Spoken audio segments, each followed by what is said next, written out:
우리 하나님 말씀 보겠습니다. 우리 누가복음 6장 12절, 13절 말씀입니다. 누가복음 6장 12절, 13절 말씀입니다. 제가 또 PPT로 이렇게 띄워놨으니까요. 우리 함께 읽었으면 좋겠습니다. 우리 보시면서 12절, 13절 함께 한 목소리로 읽겠습니다. 시작. 이때 예수께서 기도하시러 산으로 가사 밤이 새도록 하나님께 기도하시고 밝음에 그 제자들을 부르사 그 중에서 12를 택하여 사도라 칭하셨으니. 아멘. 우리가 계속해서 이제 누가복음에 나타난 기도에 대해서 살펴보고 있습니다. 네 번째 시간입니다. 그렇죠? 오늘 본문은 우리가 사실 잘 아는 그런 본문인데요. 예수님께서 12제자를 선택하시는 그런 장면입니다. 그런데 이 기록은 마태, 마가, 누가복음에 모두 기록되어 있습니다. 사실 공간복음서라 그러죠. 거기에 이제 공통적으로 기록된 그런 사건들은 너무나 좀 중요한 의미를 가지고 있는데, 본문에서 이제 제자들을 선택하시기 전 예수님께서 뭘 하셨는지에 대해서 이제 기록을 하고 있는데요. 우리가 이제 누가의 의도를 파악하기 위해서는 같은 사건을 다루고 있는 그 마태, 마가복음과 비교를 해보면 누가가 어떤 의도로 기록을 했는지에 대해서 좀 자세하게 알 수 있습니다.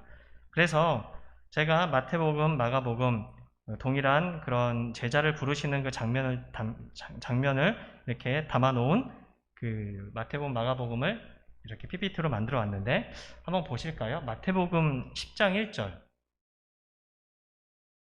자, 10장 1절. 제가 읽겠습니다. 한번 같이 눈으로 따라와 주시면 되겠습니다.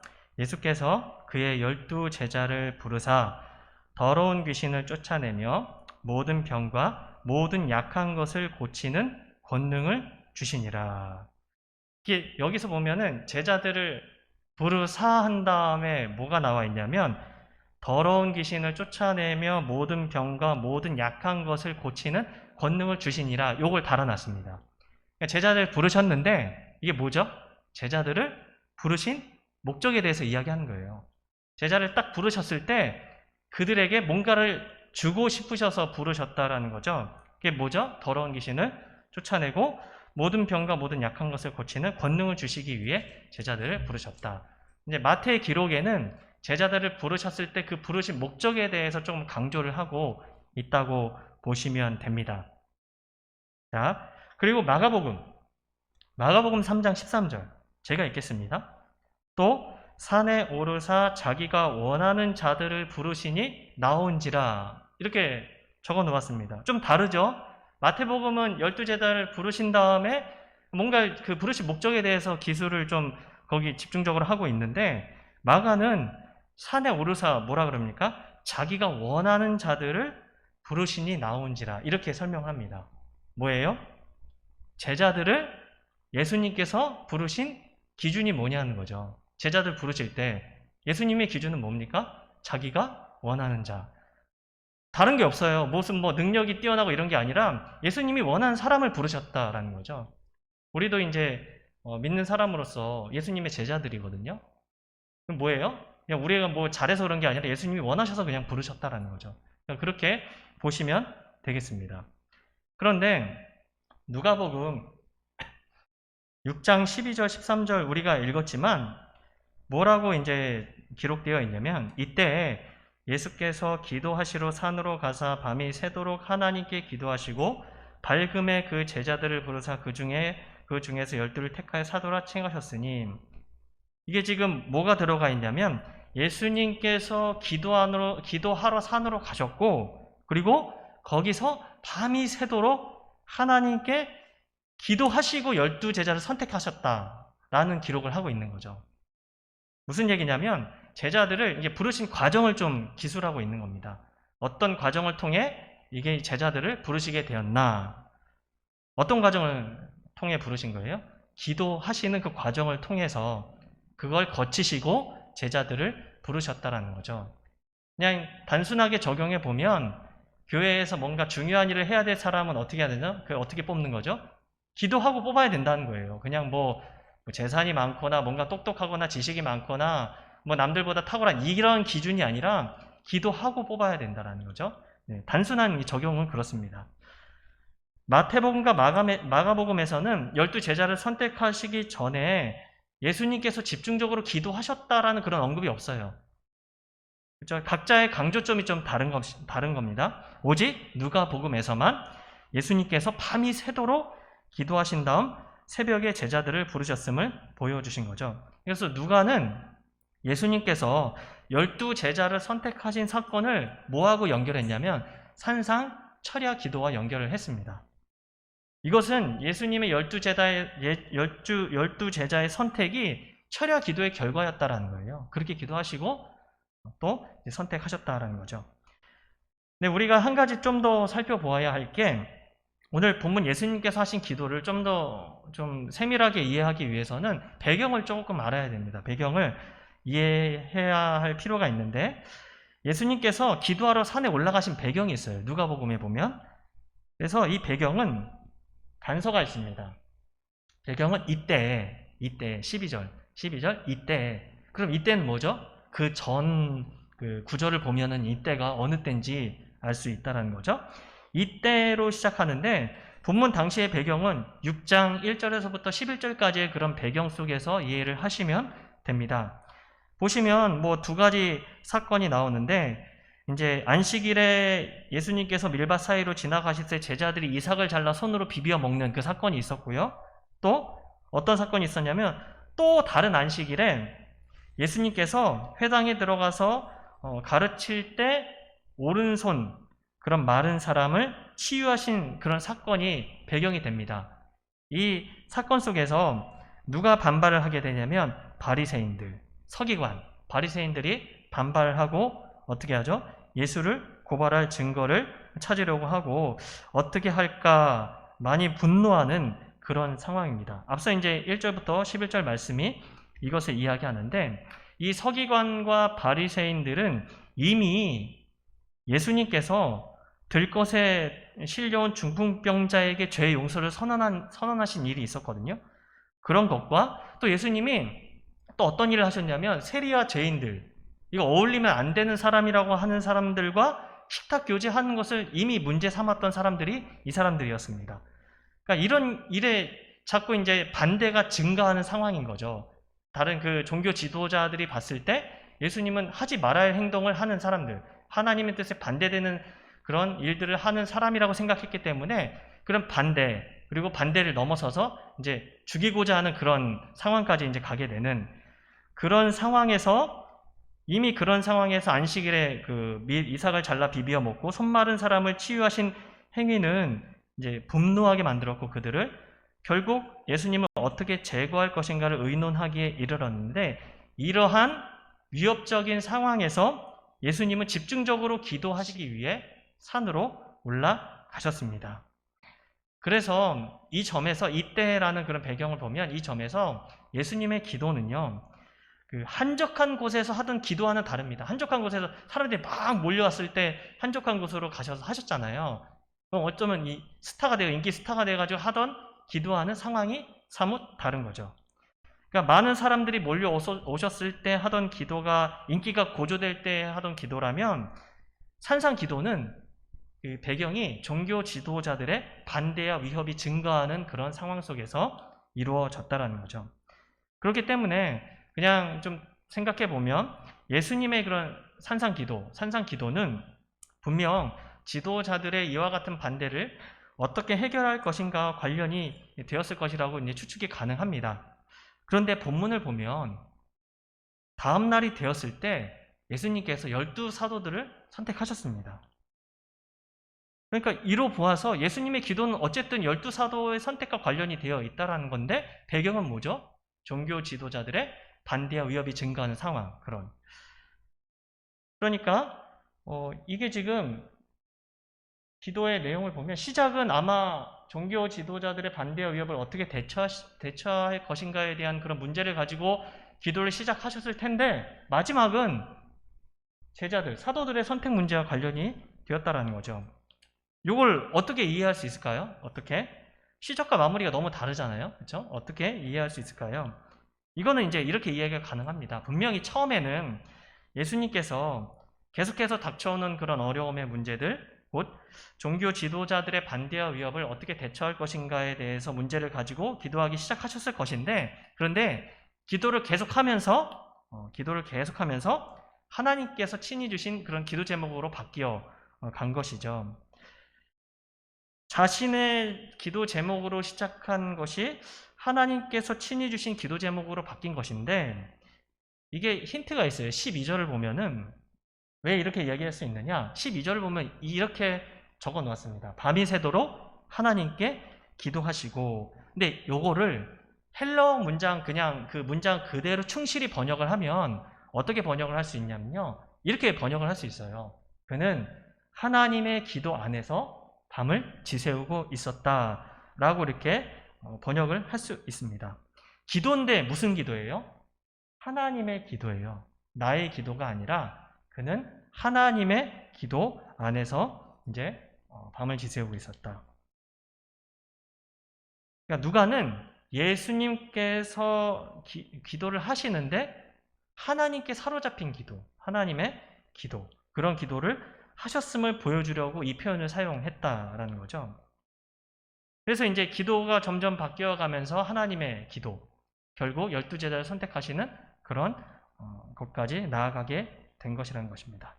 이렇게 예수님께서는 하나님 아버지께서 인도하시는 기도를 하는 가운데 몇 명의 제자를 선택해야 하는지, 또 누구를 선택해야 되는지, 무슨 목적으로 선택해야 하는지를 이제 확인했을 것입니다. 그리고 하나님께서 하나하나 그렇게 깨닫게 하실 때 예수님께서는 왜 그렇게 해야 하는지 그런 과정도 거쳤을 것입니다. 사실 예수님께서는 하나님의 아들이시기 때문에 기도 없이도 뭐 하나님의 뜻을 쉽게 알 수 있었을 것입니다. 그렇죠. 하나님이시니까. 그러나 예수님께서는 이 땅에 오셨을 때는 하나님의 아들이지만 또 어떻게 오셨냐면 참 인간으로 오셨던 거죠. 곧 마지막 아담으로 오셨기 때문에 진정한 인간의 모습으로 또 밤새도록 기도하셨고, 예수님께서는 철야 기도의 분투 끝에 어떻게 한 거죠? 하나님으로부터 모든 응답을 받고 12제자를 선택하셨던 것이죠. 예수님의 12제자의 선택은 하나님의 그런 주권적인 인도를 절대적으로 따른 것이었으므로 하나님의 선택이었다라고 볼 수 있습니다. 그래서 본문에 나타난 예수님의 산상 기도, 이걸 통해서 배울 수 있는 교훈은 두 가지 정도가 된다고 저는 보았는데, 첫 번째 교훈은요, 집중적이고 끈기 있게 기도해야 한다는 것입니다. 예수님의 기도 자체가 지금 이 철야 산상 기도는 어떤 기도죠? 밤이 새도록 기도한 거잖아요. 어떤 한 가지 주제를 놓고 집중적으로 또 끈기 있는 그런 기도였습니다. 예수님께서는요, 응답 받을 때까지 인내하면서 기도하셨다라는 거죠. 그러니까 예수님께서 기도를 시작하시고 응답을 받을 때까지의 시간은 초저녁 때부터 다음 날이 될 때까지였습니다. 다음 날이 되었을 때에도 하나님의 응답이 없었다면 예수님께서는 아마 응답이 있을 때까지 더 기도하셨을 것입니다. 이게 우리는요, 기도한다고 해도 몇 분 기도하기 힘드냐면요, 기도를 안 하는 분들은 5분 기도하기 힘들고요, 기도를 그나마 조금 했다라는 사람들도 10분 넘기가 참 힘듭니다. 이게 우리가 그냥 뭐 TV 보고 뭐 재미있는 프로그램 볼 때 10분은요, 시간도 아닌데, 와, 기도할 때는 진짜 시간이 안 가요. 기도 좀 많이 했나 보면 5분도 안 가 있고 막 그런 경우가 허다합니다, 이게. 우리는요, 10분 이상 기도하기 힘든데 예수님께서 어떻게 기도하셨냐면 밤새도록 기도하신 거예요. 밤새도록 몇 시간이죠? 최소 6, 7시간. 최소요.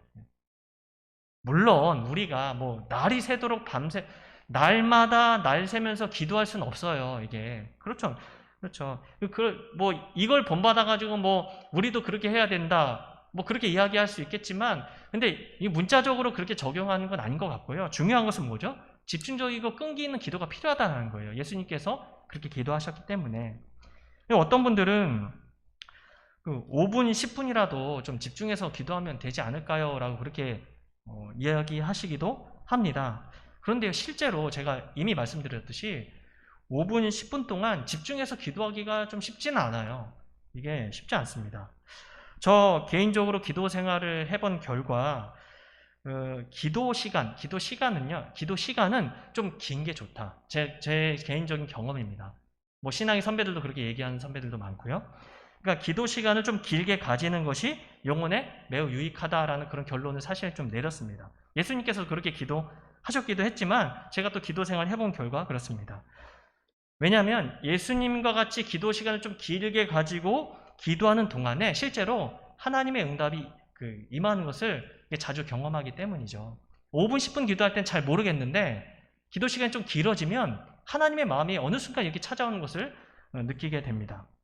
물론 실제로 기도를 길게 하는 분들은 많이 하는 분들이 또 길게 하시거든요. 근데 길게 한다고 해서 인격이 더 성숙하고 뭐 더 예수님을 닮아가고 말씀대로 행동하는 것은 또 별개의 문제이긴 합니다. 이게 기도를 길게 하고 많이 하는 분들이 제가 이런 분들 굉장히 많이 봤는데 소위 영적인 체험을 엄청나게 해가지고 뭐가 보인대요. 뭐가 막 보인다고 뭐가 막 어떻게 해야 된다 막 그래요. 저는 답이 안 나오는 그런 분들을 보는데 이게 그렇게 영적인 체험을 하고 다른 사람과 달리 자신이 좀 신령한 사람인 것처럼 그렇게 생각을 하고 말을 하고 행동을 하는 그런 분들이 계시는데 그런 잘못된 모습 때문에 기도를 길게 할 필요가 없다고 생각하는 것은 좀 잘못됐습니다. 이게요, 뭐 5분, 10분 기도할 때와 제가 또 단적으로 말씀드립니다. 30분 이상 기도할 때는 좀 차이가 있는데 기도할 때 마귀의 방해가 참 심합니다. 엄청나게 심하고 각종 잡다한 생각들이 막 몰려오게 되는데 이 집중하는 시간이 길어지면 길어질수록 그것들이 좀 물러가게 되고요. 성령의 도우심으로 하나님의 그런 마음과 그런 생각들이 내 마음속에 점점 자리 잡게 되는 것을 느끼게 됩니다. 경험하게 됩니다. 때로는 내 기도 제목과 별개로 나는 이걸 위해서 막 기도하는데 하나님이 어느 순간 다른 마음을 주시는 거예요. 그렇게 하나님의 마음이 느껴지기도 하고 현 상황에서 내가 어떻게 해야 할지에 대해서 지혜를 주시기도 합니다. 그래서 어떤 목사님은 30분 이상 집중이 되든 안 되든 좀 앉아서 기도해라 라고 그렇게 권면을 합니다. 근데 저도 100% 동의합니다. 저도 그냥 한번 하면 그렇게 하려고 노력을 해요. 예수님도 밤을 지새워서 오래 기도하셨는데 설사 우리가 그 정도의 시간을 내지는 못하더라도 기도를 좀 길게 할 필요는 있다는 거죠. 그래서 바라기는 우리가 교회에 와서 기도를 하거나 혹은 개인적으로 기도할 때 교회에 오든 또 개인적으로 기도하든 좀 30분 이상 꼭 기도하는 습관을 들였으면 좋겠습니다. 그래서 집중적이고 끈기 있는 그런 기도를 통해서 하나님의 마음을 알아감으로 그 기도 시간이 고된 훈련의 시간이 아닌 행복한 시간이 되기를 간절히 소원합니다. 그리고 두 번째는 예수님의 산상 기도를 통해서 배울 수 있는 두 번째 교훈은 하나님 중심의 기도를 해야 된다는 거죠. 예수님의 기도가 뭐죠? 하나님의 기도였습니다. 다시 말해서 하나님에게 푹 빠지는 기도, 전적으로 하나님 중심의 기도였다라는 거죠. 예수님의 기도 자체가 뭐 자신의 뜻을 미리 정해놓고 나 이렇게 할 테니까 결제 도장 찍어주세요 하는 기도가 아니었다라는 거예요. 예수님의 기도 생활이 그랬습니다. 뭐 겟세마네 동산에서의 기도도 그랬죠. 마음은 이렇지만 하나님의 뜻대로 되길 원합니다. 그렇게 이제 기도하시는 거잖아요.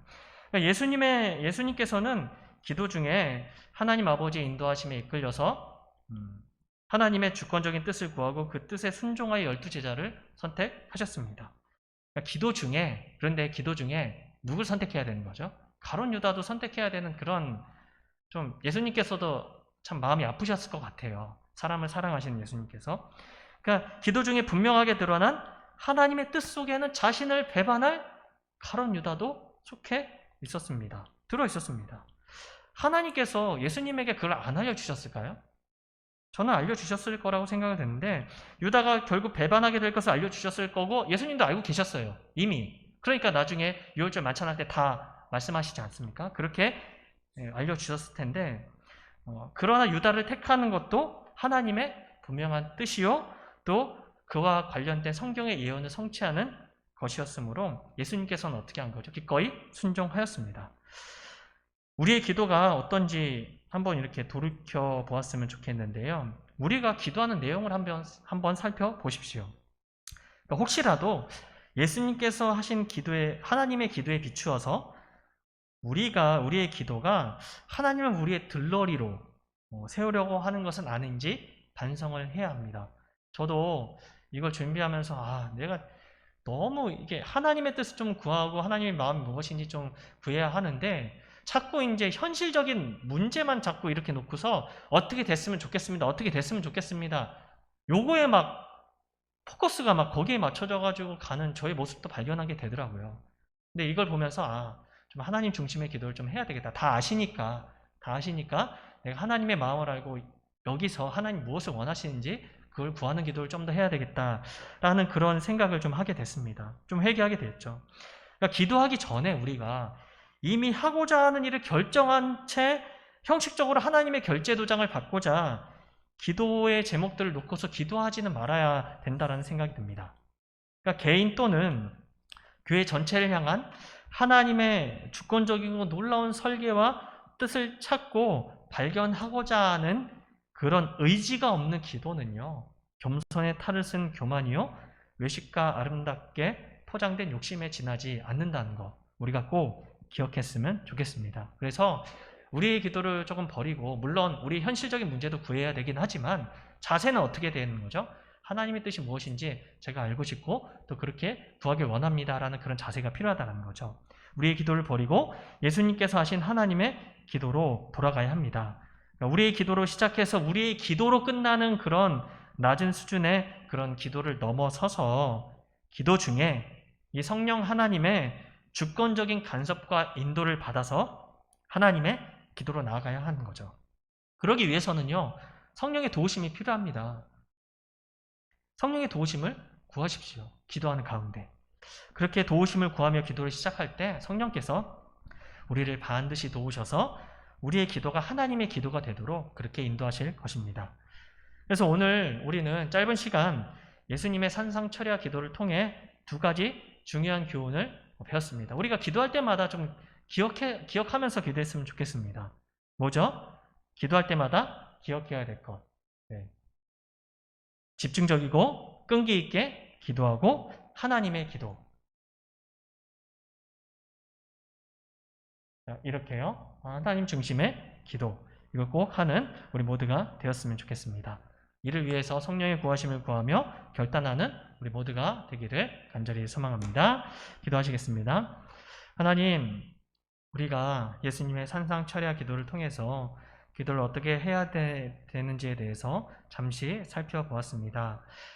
참 예수님께서 중요한 또 문제를 놓고 기도하실 때 끈기 있게 또 이렇게 시간을 내어서 기도하신 것들 우리가 기억하면서 우리도 시간이 없다는 핑계 대지 말고 또 기도가 안 된다라는 핑계 대지 않고 주님의 성령의 도우심을 구하며 끈기 있게 기도하는 우리가 되어지게 하여 주옵소서. 그렇게 기도할 때마다 우리의 기도로 끝나는 것이 아니라 우리의 기도로 시작해서 우리의 기도로 끝나는 것이 아니라 하나님의 기도로 마칠 수 있도록 주님의 성령께서 함께하여 주시옵소서. 그렇게 하나님의 그 마음과 뜻을 깨닫고 또 오늘 하루도 또 승리하며 살아갈 수 있도록 도와주시옵소서. 감사드리며 우리를 구원하신 우리 주 예수 그리스도의 이름으로 기도합니다. 아멘.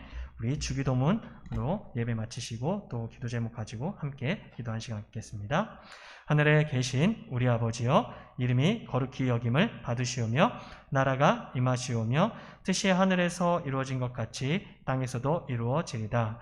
오늘 우리에게 일용할 양식을 주시옵고 우리가 우리에게 죄 지은 자를 사하여 준 것 같이 우리 죄를 사하여 주시옵고 우리를 시험에 들게 하지 마시옵고 다만 악에서 구하시옵소서. 나라와 권세와 영광이 아버지께 영원히 있사옵나이다. 아멘. 우리 기도 제목 가지고 함께 기도하겠습니다.